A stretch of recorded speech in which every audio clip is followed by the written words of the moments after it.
Semoga program Pak Anies ini bisa berkelanjutan. Untuk Anda yang kuar-kuar soal MOU SAPI di NTT, beta mau tanya. Sejak kapan Pak Anies merintis program SAPI dengan Pemprov NTT, makanya Anda bilang semoga program Pak Anies berkelanjutan?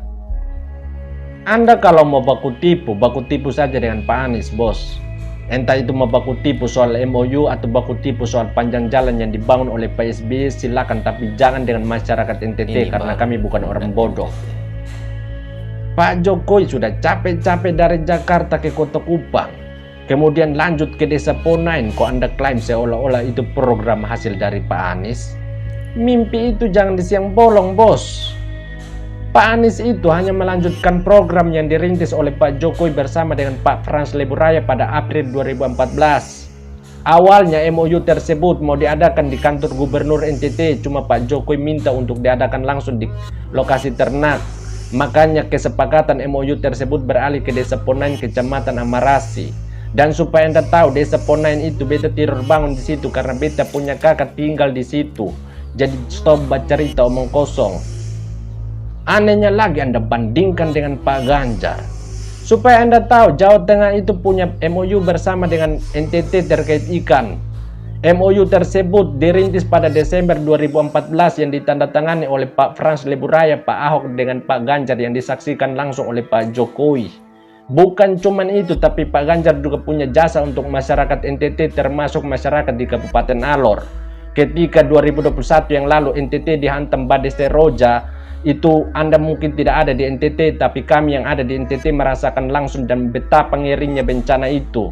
Sampai-sampai Pak Jokowi yang turun ke lapangan saja ikut menangis. Kenapa beliau menangis? Karena terdapat 181 jiwa melayang, 225 orang terluka, 473.000 orang terdampak, 85.000 orang mengungsi. Lalu gubernur mana yang peduli dengan soal itu? Gubernur luar yang pertama kali kirim bantuan kemanusiaan adalah Bapak Ganjar Pranowo. Beliau bukan hanya kirim bantuan berupa logistik, tapi berupa uang dan relawan. Lalu di mana Pak Anies saat itu yang katanya memimpin provinsi terkaya di Indonesia? Apakah beliau tidak peduli dengan kemanusiaan? Pak Ganjar begitu-begitu, tapi hampir semua kabupaten di NTT dapat bantuan pompa air dan fiber air. Hampir semua kabupaten di NTT dapat bantuan alat pertanian. Masih gubernur saja beliau sudah peduli dengan masyarakat di luar provinsi, apalagi jadi presiden. Anda kalau bandingkan Pak Ganjar dengan Pak Prabowo soal jasa di NTT, beta angkat tangan. Tapi kalau Anda bandingkan dengan Pak Anies di NTT, Anda salah tempat, bos. Kenapa beta bilang begitu? Karena capres saat ini yang punya jasa di NTT cuma Pak Ganjar dengan Pak Prabowo, selain itu nol besar. Dan supaya Anda tahu, mayoritas masyarakat NTT akan mengikuti arahan Pak Jokowi sebagai bentuk ucapan terima kasih karena beliau sudah berdarah-darah membangun NTT. Anda bisa lihat di NTT ada patung Jokowi, ada bukit Jokowi, ada pohon Jokowi, bahkan ada kampung Jokowi. Semua itu karena apa? Karena Pak Jokowi punya jasa yang besar untuk masyarakat NTT. Dan kami yakin figur yang didukung oleh Pak Jokowi akan meneruskan visi misi Pak Jokowi yang akan membuat NTT lebih maju. Dan itu sudah pasti akan didukung dan dibantu langsung oleh Pak Jokowi. Jadi minta maaf untuk Anda dengan Pak Anies. Karena kami mayoritas masyarakat NTT masih membutuhkan pemimpin yang pasti dalam berkarya, bukan pasti dalam berkata-kata.